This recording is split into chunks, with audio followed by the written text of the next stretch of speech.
Hello and welcome to this episode of Headstrong. My name is Louis Strong and I host this show. This series of the podcast is entirely devoted to the sport of cricket, and I'm sitting down with a number of players, both past and present, to talk to them about their lives and their careers, but notably I am talking to them about their vulnerabilities and times when they have struggled in their careers, to inspire you, the listener, to understand what it means to be headstrong and learn a little bit more about these fantastic people. This series I am supporting the wonderful Ruth Strauss Foundation. To donate £10, please text RSF10 to 70191. This series is also being sponsored by the fantastic McGill and Partners and Ascot Group. Some more on them later in the podcast. Now, on this episode of Headstrong, I sat down with Sam Billings. We had a chat a couple of months ago prior to his recent news of being called up to the England Test team about his cricketing life and what he has gone through to date. We talked about his time spent on the sidelines due to injury, being in and out of teams, as well as his mentality and approach to the game. So I really hope you enjoy this episode of Headstrong. Sam, thank you very, very much for joining me on Headstrong. I appreciate it. How's it all going? Yeah, very well. Thanks for having me. Honoured to be on here, mate. So, looking forward to having a good chat. Well, of course, we are talking around the days of the news that you have been selected to be going back out to India, which is very, very exciting. Are you pleased with the news, of course? I think, of course, you're always pleased when you're being picked in an England squad. I think my performances over the last year or so have kind of shown where my kind of hard work has. I've kind of had something to show for the hard work and misery of injury that I'm sure we'll get on to. But it's great to be back in that England fold and in a fantastic side. One of the best teams in the world at the moment, especially in white ball cricket. So to be in that side, it's a hell of a lot of effort, but I'm really looking forward to kind of cementing my spot in that. So I'm in the squad, but it's just getting into the final 11. That's the next aim. Of course it is. But again, it's all about the first things first, the first goals. So tick the box for the squad, and once you're out there, I'm sure you'll get down to it. I mean, as you say though, England is full, jam-packed of incredible cricketers at the moment, and whilst that is fantastic for us as a nation, it proves difficult for the individual. As you say, there's plenty of people knocking on the door of the squad as well, but you're in a magnificent place right now, fortunately, in your career. But selection is always a challenging issue. Do you ever have concerns prior to the selection? Because of course you must hear before the press release, someone gives you a call as to your selection. Are ever those anxious concerns about selection? Certainly, I used to be a lot more. Kind of before last year, I was very much more on the fringes of the squad. So you're kind of waiting until you get that call. Am I going to be in it? Am I not? And I think that's the toughest thing with any sport, actually, is when you're kind of on those fringe places. Just the uncertainty. I mean, this whole situation with COVID, what's the biggest thing that stresses people out throughout this situation is the uncertainty and not knowing. So it's exactly the same principle when it comes to selection or anything, any job for that matter. It's the uncertainty. So that's the pleasing thing for me, is that my performances have put me into a place currently that actually I should have a lot of confidence and actually be confident to be picked in the squad. I've done enough to warrant my place, if that makes sense. So my mindset's changed slightly. I don't take it for granted at all. That's the last thing I'd want to do. But that's the most pleasing thing for me, is that my mindset has changed around that. And absolutely, I deserve to be in that squad. And I look forward to, hopefully, like I said, progress to be a centre part of that squad. I mean, the competition is there, and any competition within any squad brings the best out of people. So I think that's a brilliant positive for me, but also for everyone involved as well. Do you thrive off that little competition in the squad then? You have to. I mean, anyone who's top level of any job, if you don't like competition and confrontation when it comes to things like that, I think, you'll be found out. So, I'm probably the most competitive man you'll ever talk to. So, it's something I definitely thrive off. Absolutely. So what do you think about players in general then getting their fair chance? Because I look at the prime example of county cricket and international cricket. And if you take runs and take wickets in county cricket, it still doesn't necessarily to this day mean you get that opportunity at international level. So where do you stand on that fair chance to get that next step up into international cricket? Life's not fair. Life isn't fair. I mean, some people get more opportunity than others. That's just a fact. Look, I'm not a selector. I don't envy people being in those kind of selection positions as well. I do have to do that from time to time. Obviously, down at Kent, to make tough decisions, and if you're having to make tough decisions, that means you've got a hell of a lot of very good players around, which is great. But yeah, I think coming back to the playing aspect, for me as a player, it works itself out in the end, kind of thing. If you put the hard yards in consistently over time, yes, for some players it might take 2 months to break in. Other players it might take 10 years. But eventually, I think you get what you kind of deserve. And it comes down to that individual at the end of the day, how much they really want it. If you get knocked back once, are you going to come again? Are you going to keep coming back? That's what the best players do in any sport. And I think that's the most important thing, certainly how I view it, is that, I might not get a run of games of 10, 15 games where I can just go out and play. I might have to make the most out of an opportunity of 2-3 games in a row and just grab it with both hands. And that's reality, unfortunately. So I think it's just having perspective as well. That's the biggest thing. Is you're going to get knockbacks, as I said, and it's kind of picking yourself back up and putting it all in perspective. And it's asking inwardly if you really want it that badly. It comes down to you. You can't kind of portion blame onto anyone else. It comes down to you at the end of the day, and taking absolute responsibility is something that I look to do anyway. And you can't blame anything else. Of course. A word that I picked up on there is certainly that you like to use consistency. And I know that to stay at the top level and in the international game, you have to be a consistent player and delivering performances in, day in, day out. But it's not just necessarily a consistent performance on the pitch. You've got to have a consistent mindset. So what can you do to maintain that consistency and level-headedness to kind of stay at that top level? Everything comes down to mindset at the end of the day. Some of the best players ever to play the game don't necessarily have the most amount of talent. It doesn't correlate, I suppose. Some people don't make the most out of their talent, but others do. And that comes down to their mental psyche, I suppose. So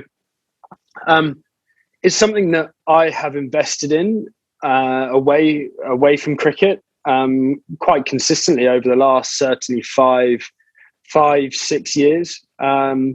And it's something, we invest so much into our diet, into our physical training, into our skills practice, everything. But there's countless quotes and cliches that get thrown about in different sports that it comes down to your mindset and kind of the space in between your ears. And it is so true. But there's still this kind of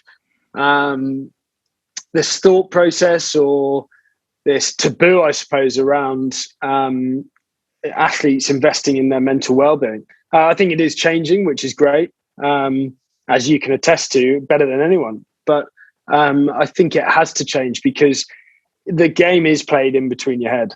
The best players deal with pressure better. What does that come down to? It doesn't come down to your physiology.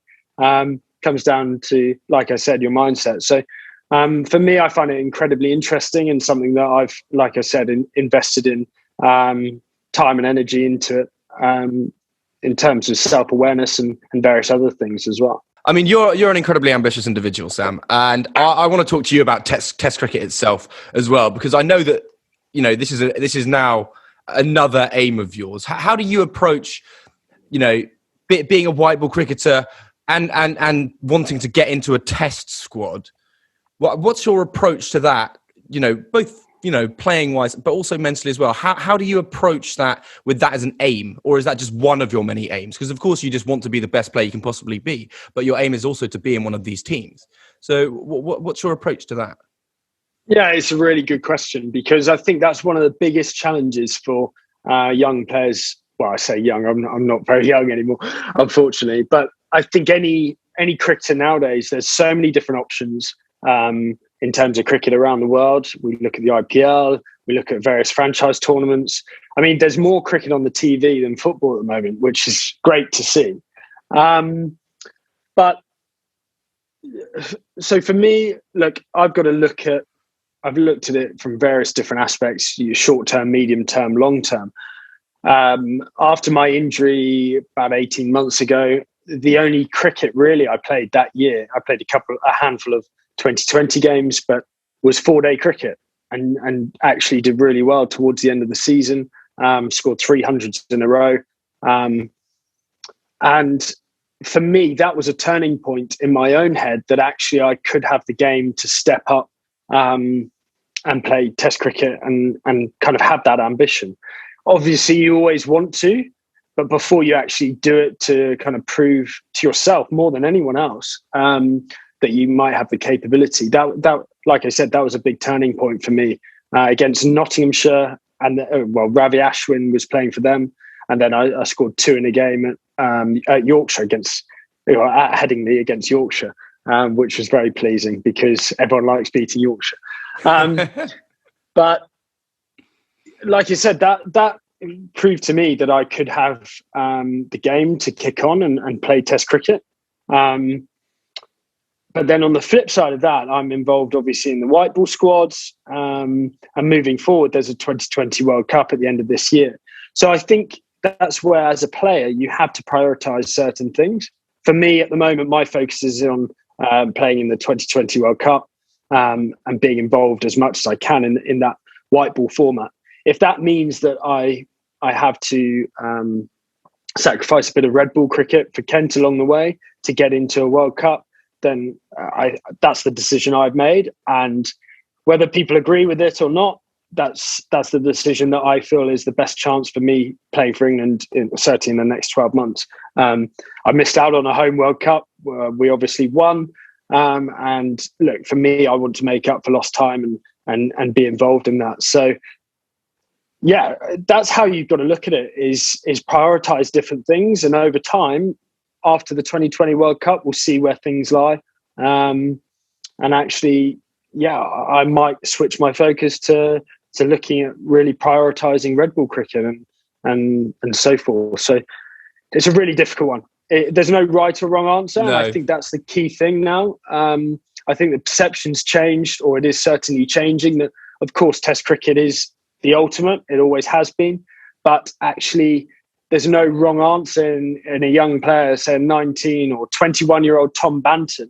And I've had this conversation with him, it's up to you at the end of the day. If you want to play white ball cricket and be the best white ball cricketer that England's ever had, absolutely go for it, because the opportunities in the white ball arena are huge. Test cricket isn't necessarily the ultimate for every single individual. And that's where we're so lucky that the opportunities around now can kind of cater to all different characters, all different personalities. So yeah, it's a really interesting one. The purists, of course, will say, no, you've got to focus on Test cricket. But I genuinely don't agree with that. I think it's so individual, and that's open to them only, really. So with your aging, you've become more keen on the Test cricket. I've always been keen on Test cricket, but the way my career has kind of panned out so far, the opportunities I've always got have been in the white ball arena. And look, there's only probably 2-3 cricketers, Stokes, Butler and Jofra at the moment, who are playing all 3 formats. And we've seen, obviously, Joss is missing the last 3 test matches to prioritise then a white ball tour to India after. That wasn't necessarily out of choice, though. No, not necessarily, but for the well-being of players, there's a realisation that there has to be some give or take somewhere. And with a T20 World Cup at the end of this year, that's obviously the priority. So it's just quite an interesting conversation to have, really. And like I said, there's no right or wrong answer, and it's very, very individual. Definitely. So with that, the World Cup on the horizon, then, as you talk, that's definitely one of your aims, one of the big aims probably of the ECB, truth be told. What do you anticipate your role to be in it then? And what do you want your role to be? And I'm sure you're envisioning a magnificent final with SB up on the big screen, delivering the runs. Oh, well, I need to perform. So for me, and we'll probably come on to this a little later, but I've always, certainly as a younger player, maybe I think it's very natural as a young player is you get ahead of yourself, you look too far forward. For me, my focus is on India. I had a relatively good big bash in the middle order. That's a role that I've made pretty public that I want to make my own in the England team as well. Kind of that middle order role is one that has far less competition and something that I have played consistently for a long time and pretty well. So that's the role I want to make my own. That's my focus. And like I said, it's kind of getting through India, performing well whenever I get the opportunity there. And then we go from there, really. Of course, that's the long-term aim, but I don't want to get too far ahead of myself. And as we already mentioned, the competition around the England side, you can't rest up, you can't get ahead of yourself. It is so competitive that you've got to consistently perform and not look too far ahead. If we can, then let's rewind then back to your school days and even your introduction to cricket. I mean, it seems to me that it might be impossible for you to even remember a life where you didn't play cricket. I mean, it's certainly been a part of you and your family forever. Yeah, sport, full stop, really. Since I could walk, a golf club got chucked into my hand, or a cricket bat, or football, or whatever. So, just a sport mad family. Incredibly lucky with the upbringing I had in terms of school sport, but also the family environment in which I grew up in. Always encouraging, always just keen for me to try out whatever I could. Just very, very kind of thankful for that grounding and that starting point. Especially with cricket, you have mentioned before that actually, even in your school cricketing days, you kind of said that to yourself that you didn't think I was rubbish. Well, I didn't want to say it, but you've previously not been very complimentary of your own abilities. We'll put it that way. No, I think it's being realistic, to be honest. Back in the day, I just wasn't. I didn't grow till I was probably 17 years old, so that kind of really kind of put a brake on things, I suppose. And initially, I just wasn't very good, as you alluded to.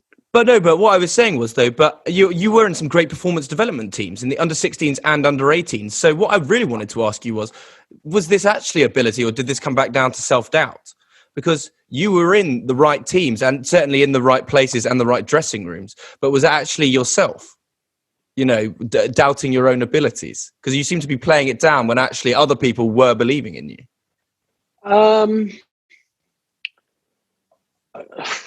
I mean, throughout those kind of squads, I was still on the fringes, very much on the fringes, and I had a good technique throughout. I couldn't hit the ball off the square. I simply wasn't strong enough, kind of, to start off with until I had that kind of growth spurt. So, all the way through, I kind of had the technique. I just didn't score the weight of runs that other people did, and I was never that kid at school that was kind of talked up to be the next big thing. I was never that kid. I was just the kid who just absolutely loved sport in kind of every sport. And so Yeah, I don't know. It's a really good learning curve for me. Just realizing that people develop at completely different stages. The best players for me, and I'm sure you were the same, whether it be at school or in county stuff or whatever, the best players at 15 aren't the best players now. They're not even still playing in the professional game, most of them. I say that because we laughed actually the other day. I sent Ruti a message, horrendous name drop there, I apologise. But I sent him a message. We're the same age. We've grown up kind of since the age of 12, 13, playing against and with each other. So I sent him a message going, I said, the times have changed a lot. You played 100 test matches and we've come a long way since we were 12 years old, 2 foot tall. And we were both the smallest by a country mile. And he's somewhat kicked on more than I have. But it's just, I think that's a really positive message for a lot of kids that kind of always, nature of comparison always as children is that, okay, he's better than me, he's not, whatever. But actually, there's no kind of straight line to development. Some people develop at a lot later rate than others. And like I said, the best players actually probably do develop slightly later than most. Which is a shame, though, at school, though, because then the kind of the coaches and so forth certainly devote more energy to the people that do have the ability there and then, because that's ultimate. I know that might be a biased approach, but the best coaches can hand pick that talent that isn't ready now; it's ready later. I think that's the biggest talent as a coach is talent identification. That's the hardest job. I mean, Tom Brady is the epitome of that, really, isn't he? When he got drafted, he got told he couldn't throw, couldn't run, couldn't do this, couldn't do that. And 7 Super Bowls later, he proved quite a few people wrong. So I think that's the positive kind of story, I think, for a lot of kind of inspiring kind of sports. For many people, cricket, it doesn't boil down to the winning necessarily. And particularly at school, people certainly used it as a form of escapism, I suppose, but also a form of enjoyment and time to spend with your friends. And I know cricket for me is just a magnificently social sport. And there's not many other sports, where you can get to the middle and actually end up chatting to the opposition in between balls or even overs. Is that something that's so important about the game, particularly at the grassroots level and just at school level, that it's actually just far more social than in most sports, to be honest? Yeah, and so many different lessons as well. Cricket's so unique in that obviously it's got the team element, but also the individual kind of responsibility and accountability aspect as well. You've got to pull your own weight individually for the benefit of a team. And I think that kind of complexity is just great for any kind of human being developing. That's a great thing.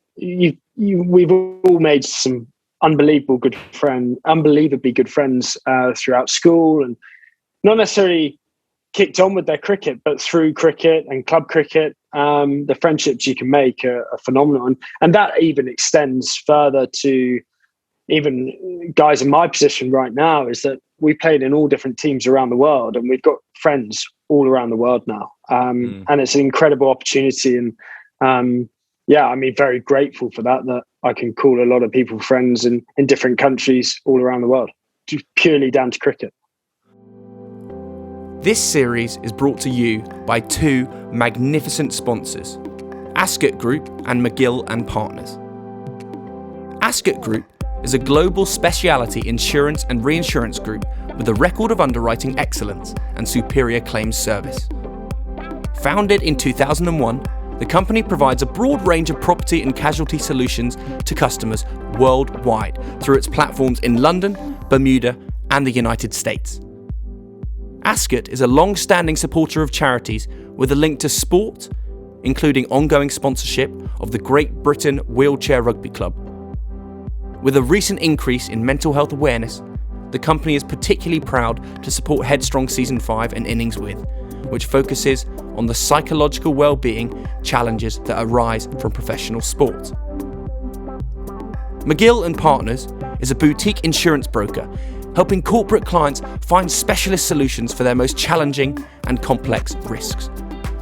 Growing rapidly since its launch in 2019, the company operates in the UK, Europe, and the United States and prides itself on working with some of the biggest companies in the world. And you can find out more on their website, mcgillpartners.com. McGill and Partners understands high performance and the mental health challenges that can be associated with it, regardless of the industry people are working in. The company is fully committed to their employees' well-being and are delighted to be sponsoring the Headstrong podcast series. It is also delighted to support the Ruth Strauss Foundation. Thank you to these two wonderful sponsors. Obviously, you would have made a lot of friends at school and then throughout your career as well. Do you ever get that odd call up, from one of your old school chums and just go, look, I've got a game. Would you just fancy making an appearance? And have you ever taken up the offer? I do get the odd call. I don't take people up on it, if I'm honest. It's just unfair. No, it's not unfair. It's more, again, it's now, it's just a tough one, really. At the end of the day, it's my job now. Mm-hmm. That's another way to look at it, is that this is a job. When that kind of mindset changes from actually this is my passion that I've just enjoyed as a kid, there was definitely a point when I think certainly when I was playing international cricket, started playing international cricket, and then IPL stuff and franchise stuff, is that realizing, certainly in the franchise world, actually even more so, is that actually we're paid to do a job. I'm signed purely by a franchise for runs and catches and stumpings. If you don't perform, that's what you're being paid for. So that kind of romance idea around playing it as just a great kind of walk in the park with your mates on a Saturday at club cricket, it changes quite quickly, actually.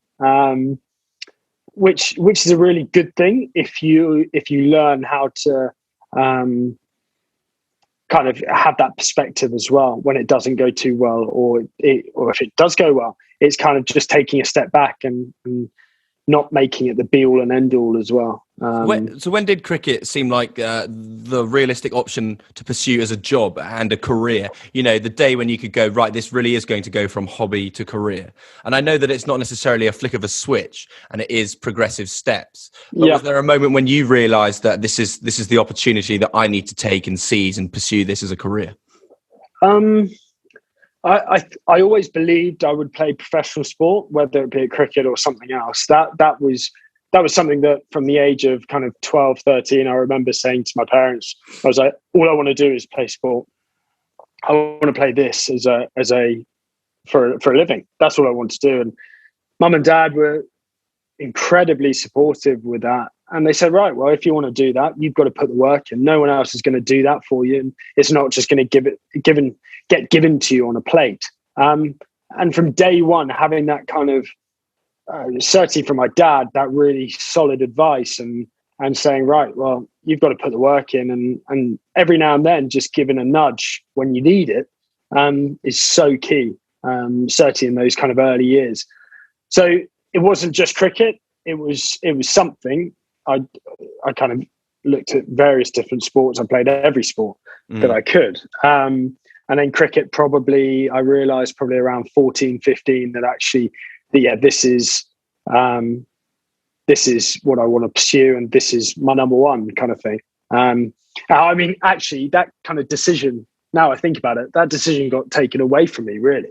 So I was playing in the A team rugby at Dulwich College. And my best friend at school is Jamie George, the England hooker. Mm-hmm. And he was playing number 8, but I picked the ball. I was playing at 9 and picked the ball up off a ruck, took it blindside, got spear tackled into our winger. I held on to it probably for too long and got knocked out. That was it. Knocked out, woke up in the infirmary. That was it, done. pretty dazed. Dad was just looking at me going, well, that was silly, was that? And at this point, as I mentioned earlier, I was tiny. I was probably 5'2", nothing to me. So I remember the next week, Kent were like, and I was on the Kent Cricket Academy at the time, and they turned around to me and said, right, I think rugby's done for you now. And I didn't play another game of rugby. That was it. So yeah, learnt the hard way. And Kent straight away, I think that kind of sent a message to me myself going, right, okay, Kent, I need to kind of get my head down and pursue cricket, really. That's really, really interesting, actually. And actually, it was nothing to do with your own decision making. No. But I'm very thankful because I definitely wasn't going to be playing in the same England rugby team as Jamie. That was for sure.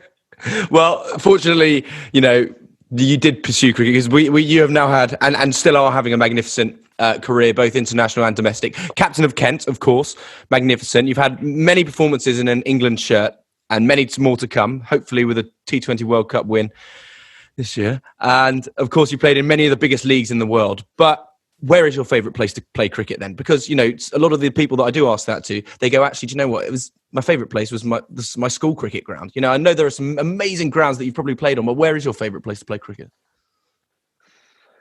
It's a great question. I'm interested, actually, that so many people said their school ground or their club ground. But for me, I think it's everything that goes with it. Is playing cricket in India is just something that people can't get their head around if you haven't experienced it, either as a fan or as a player. Trying to explain to an English person in London or whatever that doesn't really follow cricket and go, I don't really like cricket. No one kind of likes it. Well, 1.3 billion Indians absolutely adore it and worship cricket. It's Harry Kane. If he walked down the street in India, people wouldn't have a clue who they are. But Josh Butler walks down there and he gets absolutely mobbed. So it's putting into context is that actually cricket in India is just so much more than being a sport. It is a culture. It is everything for people, and the pandemonium that goes with it, whether it's in the IPL. And that is actually to a different level. I mean, I had the huge honour and it was awesome playing with MS Dhoni as my captain at Chennai, and seeing his life and seeing how he has to live day by day in terms of being cooped up in a hotel and literally cannot leave unless it's to go to training or a match. It's amazing. It's mind-boggling, really, how people absolutely worship him. So it's everything that goes with the IPL and Indian cricket. That for me is the best place to play cricket. I'm going to come on to actually your India experience, because I imagine it's going to be starkly different, really, to when you actually do go back out there. But let me just have a look at your careers and performances, because as I was just previously mentioning, you've had some incredible performances on the pitch. What is your coping mechanism, though, to manage expectation now? Because when you do play, you have, of course, earned your place to be there because, as we said, you've put in all the hard work to deliver those performances. But there is then still an expectation on you and then pressure on your shoulders to continue to deliver that. How do you kind of maintain that mindset yourself, and how have you developed it over the years? Is there an expectation? What? An expectation to win? And an expectation to perform. I mean, is there? I'm more chucking a question back at you in that I think a lot of the time it's created, the media create this kind of perception and all this noise, whether it be positive or negative. And actually realizing, and the best person that I've ever seen kind of deal with this stuff is Owen Morgan, is actually the people that matter and that care. That's who he'll invest his time in and interest into listening to those opinions and investing in those people. There's very few people, though, actually, because it's a lesson to all of us that actually people are paid, and I've been very lucky to do some TV stuff and things like that. we're paid when you're in that position to have an opinion and provide insight to people sat at home who don't necessarily have or have experienced things that those people have. But from a player's point of view, certainly with social media and stuff like that, and I've learned the hard way, is that actually a lot of what gets said on social media, positively and negatively, doesn't actually matter. It's actually forgotten over 24 hours anyway. So it's bringing it back to yourself and actually what's important for yourself and the process in which you need to, and who matters. If Sarah, my girlfriend, turns around and says, well, why didn't you do this, or why didn't you do that, or have an opinion on something, of course I'm going to care about that because she matters and she knows me better than anyone else. So they're the opinions that matter, if that makes sense, and the expectation on that. So it's a really interesting question. It's how you deal with things yourself and putting things into perspective, if that makes sense. I've kind of waffled and got around the question a little bit, but I hope you can kind of understand. No, I can see where you're coming from. So I suppose that begs me to ask you the question: do you feel a pressure on yourself then as Kent skipper? Because being a captain provides more. Not to use the word expectation, but it gives you more responsibility, which could lead to expectation. Again though, if you're results based, if you're focusing purely on the results, of course there's going to be an expectation, but actually that's where your focus has to be on. Actually, I can't focus on that endpoint if I can't worry about today or tomorrow. There's steps to the process. And it sounds so cliche, but I think expectation is a really interesting one, because for me as a player, I put more pressure on myself than anyone else can put pressure on me. There's no amount of pressure you could put on me right now that I don't already put on myself. And so it's actually dealing with that is far more important for me than actually anything else that anyone else worries about. So I think that's just so natural as a sportsman at the top level. Everyone, that's their biggest enemy, is themselves, and putting too much pressure on themselves is certainly the thing that actually trips most people up. And certainly that's one thing I'm kind of learning to kind of work through, I suppose. So when did that shift come for you then? As in, when were you able to, I suppose, I don't want to say it's like some sort of epiphany, but, where you made that conscious acknowledgement that actually these things are outside my head. These are just voices of other people. They don't actually necessarily mean anything. That, as you say, they're often there being paid to say that. That's the only reason they're saying it. They wouldn't necessarily mean it, but they're being paid to say it. Absolutely. Look, the injury was a huge turning point for me. It put everything in perspective, because you go from being in one of the most successful franchises on the planet in Chennai, flying home, coming back to try and play some cricket for Kent to get in the World Cup squad, and looking forward to the World Cup and being in a squad that there's so much hope for. That whole process, all of a sudden you go from kind of playing at this top level, being injured, and there's nothing. Like, what did I was getting up every morning and sitting with an ice machine for 5 hours on my own on the sofa, and just like there was no purpose to my day. What was I doing? All of a sudden, and we speak about it so much, so many different cricketers or sportsmen as well go from being, Freddie Flintoff's being very public with kind of his struggles. He's gone from Freddie Flintoff to then having a few dark years after retiring, because he was Freddie Flintoff, the cricketer, and you kind of invest so much into the cricketer as opposed to the kind of human being. So yeah, that was a huge process for me, is realizing that actually what matters for you as a person, and actually what's really important in your life generally. And like I said, just having some perspective. Like, how well I do on a cricket pitch doesn't have any sort of resemblance to me as a human being. They're two completely different things. And I think the media, creates this thing is that actually the better the sportsman, the better the person. They're two completely different things. I mean, without wanting to kind of bring back any particular, getting quite deep. without wanting to bring back any particular memories yeah. of your in time and injury and stuff. And yeah, but you talk.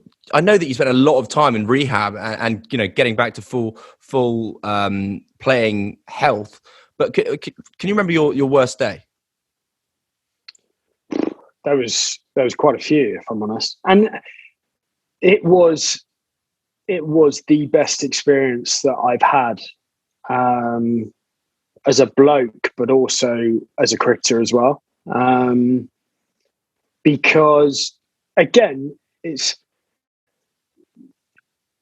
everyone has highs, but actually you learn the most when actually you're at your lowest, I think, and also failing. So for me, that changed my perception of a lot of things as well. In that, from a sporting context, being captain, as you mentioned before, is that actually the guys who are injured, my level of awareness for those guys now has gone through the roof compared to what I used to. I'd never been injured before. I'd never had a serious injury. So I'd never experienced, not having any cricket. And every single day going to rehab, a lot of it's on your own. A lot of it's just you and the physio. No teammates around. And we said one of the best things is playing cricket and enjoying your time with your mates. Well, all of that goes out the window. You feel like a bit of an exile because you're on the edge and everyone's over there playing and winning and everything's kind of going great. But actually you're the one just rehabbing away with the physio, like I said, and you feel isolated, absolutely. And look, we had a couple of guys at Kent that had gone through serious back injuries, and I had a really good chat with a couple of them, just saying, I really apologise. Like, I could have done so much more as a teammate, and as a kind of colleague, as a mate, when you were injured, and do so much more for those kind of people and support those people, because that's the toughest thing, certainly for a sportsman, is when people are injured. And someone like Mark Wood, I've got huge admiration for him, like constantly getting knocked back due to injury, and pace bowlers generally, how they keep coming back, and then all the work that goes in. Not many people see that work that goes in behind the scenes. And like I said, I have huge admiration for anyone who's been injured for a decent amount of time, because my understanding has definitely been better for that. And as captain, that's huge as well. That experience helped.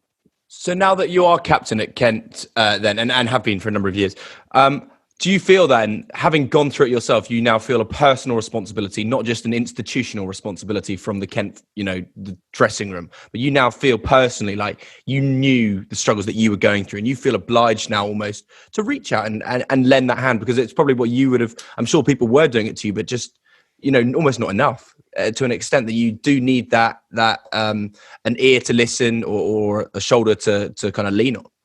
Yeah, absolutely. Everyone needs it. Whether doesn't matter kind of what personality you are, at some point you need someone to kind of just put their arm around you and just say, mate, it's going to be all right. Just keep trudging away, and offer that support. And like I said, is trying to also keep those guys involved when they're on the fringes, when they're on their own the whole time. That's a huge element, because that's the one thing that every ex-player always says they miss the most, is the changing room and just the team vibe, I suppose. So trying to keep those guys involved is a huge thing for me. So where did you draw your motivation from then to get through those days through injury? Because of course your motivation is to get back in the team, get back to full potential. But where were you drawing this from? Because it's very difficult, as you say, if you're in a place of isolation, mentally, but physically as well, away from your teammates and your friends. Yeah, I think it comes down to this is even kind of years before, is even as a kid, kind of, you get knocked back, you don't get picked for this team, you don't get picked for that team or whatever. but actually it's how you react to these things. And looking at the positive out of every kind of situation and realizing, okay, I'm not there yet, but I will get there. And what do I need to do to move forward? That's the biggest thing for me is keeping things kind of in perspective. And it came from inside. I want to be playing for England. I want to be winning World Cups with England. With most of those guys are really good mates of mine as well that I've kind of grown up playing cricket with. So of course you want to kind of be sharing those moments, but that kind of drove me on. It's no surprise that actually the following year, which was obviously this last year, has been my best in an England shirt, because actually it's drawing on that motivation of, okay, yeah, I've missed out, but I'm going to make this count, and this is an opportunity that I won't kind of take for granted. And that's something that I've always that's the approach I've had, but really kind of enjoy that. And like I said, just not take it for granted. And it's really kind of spurred me on to work hard consistently day after day. It's not just going to happen in one kind of big effort. It's got to be a consistent approach over time. Well, as we can see, the work has paid off with the being in the Wisden ODI Team of the Year and the only Englishman to be in it, which is fab. So, of course, though, the last 12 months themselves have also been strange, not only, of course, from personal success, but just in just peculiar and strange circumstances, which leads me back to going back out to India. And you previously mentioned how much you love playing cricket in India. And I imagine that the crowd is a massive part of that. But you're going to be out there and there will be no crowd. So how different is that going to be as an experience for you now, knowing that you don't have that, as you say, almost an entire nation screaming behind your backs, Yeah, it's interesting. Look, it has been really strange playing with no crowds over the last year. And then I've just recently got back from the Big Bash where we were allowed crowds. It was just great. And the biggest thing, the biggest positive out of that is seeing so many kids, certainly in the Big Bash. I used to be that kid going to games, looking at these players and going, right, that's what I want to do one day. And actually doing that, that's why we play the sport, is to kind of inspire that next generation as well. So, hopefully, I think their second test, which is obviously a couple of days away, tomorrow, sorry. They're going to have 25% or 50% crowds into that. So fingers crossed, by the time we get out there, it can be full crowds. So yeah, it would be great to get so many people back into the grounds and to sporting venues, because sport provides so much for so many people. And we've seen that throughout lockdown when things have been on the TV. I think it's provided some really good kind of respite for a lot of people. I want to ask you how you've coped over the past 12 months and in that bubble life, but I feel like maybe I should really be pitching the question to Sarah and see how she's coped.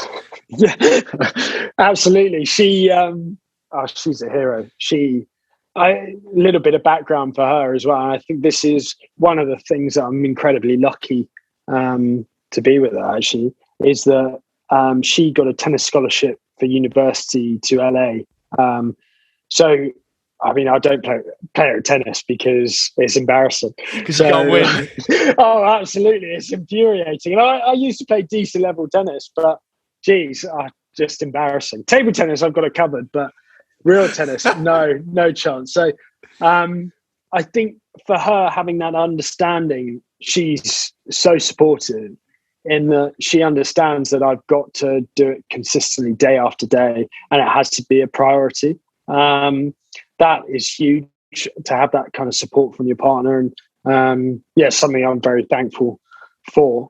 And that's another lucky thing that I suppose the England girls get on so well. They've got WhatsApp groups or whatever, and a lot of the girls are really good friends of some of her best friends, of Sarah, and they kind of very lucky to have that group, so they all support each other when the boys are away, and that's huge. I think is kind of having other people that, like we said before, to lean on. Because it must be really tough, certainly for the girls when we are away for kind of long stretches. Well, hopefully there won't be too much bubble life in the future, but we don't know how it's going to go. I mean, as we kind of wind down then, I'm curious to ask you, what are your aims then in that short-term, middle-term, long-term approach then for the rest of your career? And then we'll look on elsewhere after. Not that you probably want to be thinking about that at the moment. Look, my main focus at the moment is performing for England. Is being in that squad, being around that squad at the moment is fantastic. But like I said, is cementing my spot in that middle order, being kind of that match winner at 5 or 6, to get England across games, to win games for England. That's my main aim in the short term, essentially for India, and then on to the World Cup. So I want to win a World Cup. As I mentioned before, I was incredibly pleased as a fan, but also as mates of those boys winning at Lords. I was doing the Sky stuff actually that day. So I had an unbelievable view of the whole game against New Zealand at Lords, and incredibly lucky. But I want to be involved in a victorious World Cup. I was in the squad for the 2020 World Cup last time in India when Carlos Brathwaite kind of had that unbelievable performance. But yeah, I want a World Cup winners medal, and and to be performing in a World Cup would be awesome for England. So that's definitely an aim of mine. As you mentioned earlier, I want to play Test cricket, whether that's kind of in the near future or maybe a bit longer term. That's certainly if I can kind of carve out time to really invest in that format of the game, that would be something that I'd really be keen to do. And something that's very close to my heart actually is to win silverware for Kent. It's been too long that we've been close. We obviously got to the final 3-4 years ago, the 50 over final at Lords. But getting across the line for Kent and winning something for my boyhood club would be extra special as well. That would mean a lot for me. So a couple of aims, all team orientated, because for me, in the role that I play generally, I will probably never be the top run scorer in a tournament because I don't bat in the top 3 in white ball formats. But for me, is how many games I can win for whatever team I play for, because of the role I play. That's the most important thing.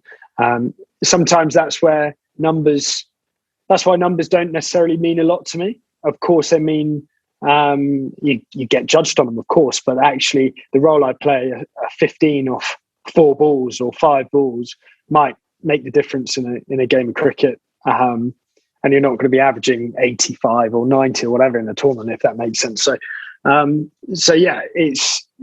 it's quite hard to quantify my kind of individual aims, I suppose.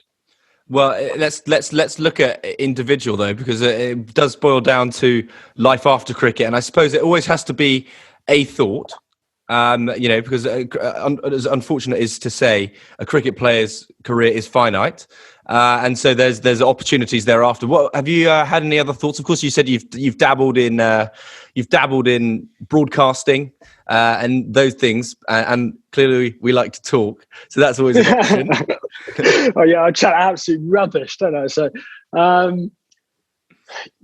it's a really interesting one because I went to university, so have somehow got a degree behind me as well. What is it? Which sports science and business management from Loughborough. So that was kind of where my opportunity first came from cricket, playing first class cricket at university. So at the time, that was the best option for me, is to study and play cricket at the same time. But life after cricket, like you said, I'd like to keep on experimenting with the broadcasting side of things. Certainly get to a level where hopefully I can be good enough at that. Would be interesting to pursue, maybe for a short period. But I love being at home. I love being we're farmers, a farming family back in Kent. So I love being down on the farm and being out in the fresh air and stuff like that. So I think my cousins and my family will laugh at me saying I'd want to be a farmer because I wouldn't be cut out for that. But certainly the family business and being involved in that would be something I'd love to get into as well. So who knows? It's like you said, it's a long way off. Definitely. Long way off. So plenty of time to think about it. Plenty of time. Okay, Sam, I ask this question to every guest that comes on the podcast. What does the word headstrong mean to you? Headstrong means being very assured in your own mindset and mentality and approach to things. Very nice. Wonderful. Well, look. There we go. That's all I ask for. Everyone. I hope that's adequate. Everyone's version and opinion. Absolutely. Absolutely. And everyone provides a different answer. And I always am intrigued to hear what people say, because many people have misconceptions or preconceptions of what it might mean and it surrounding certain negative connotations. But on the flip side, in association with this podcast, I think it's quite the opposite. And as you say, it boils down to something very different. So yeah, definitely. Look, I really appreciate you coming on. Thank you so much. And look, wishing you all the best. When this does come out, we'll know a result. So I won't hold you to it. But yeah, that's all good. Thanks so much. I hope we've won the series and I'm proven completely wrong. But yeah, fingers crossed. Thanks a lot for having me. We are supporting the Ruth Strauss Foundation with Headstrong and Innings with. Sir Andrew Strauss lost his wife to non-smoking lung cancer in 2018. Just before her death, Ruth and Andrew discussed the idea of setting up a foundation to help other families who would be facing a similar ordeal. The Ruth Strauss Foundation wants to ensure that all families with dependent children facing the death of a parent are offered emotional support and guidance to prepare for the future, allowing them to make the most of their time together. In tandem, they are driving the need for more research and collaboration in the fight against non-smoking lung cancers, which are on the rise and to which Ruth ultimately lost her life. You can support their cause by making a donation today. To donate, text RSF10 to 70191 to donate £10. Or you can donate online at virginmoneyGiving.com/fund/headstrong/RSF. Thank you for all your support of Headstrong and the Ruth Strauss Foundation. And that's it for this episode of Headstrong. Thank you very, very much to Sam Billings for joining me on this episode of the podcast. I'd like to wish him the very best of luck in the England Test squad, and I really hope that he can secure his place in this team for the future. I think he's an amazing person, very kind and very generous with a great mentality for the game. If you would like to donate to the Ruth Strauss Foundation, please text RSF10 to 70191. Every single donation helps. If you enjoyed this episode, please do pass the podcast on to your family and your friends or your cricket team, whoever you think it may help or indeed who might enjoy the podcast. If you also did enjoy it, please do subscribe, rate, and leave a review. That really helps me. Until next time though, I will see you next week for another episode of Headstrong.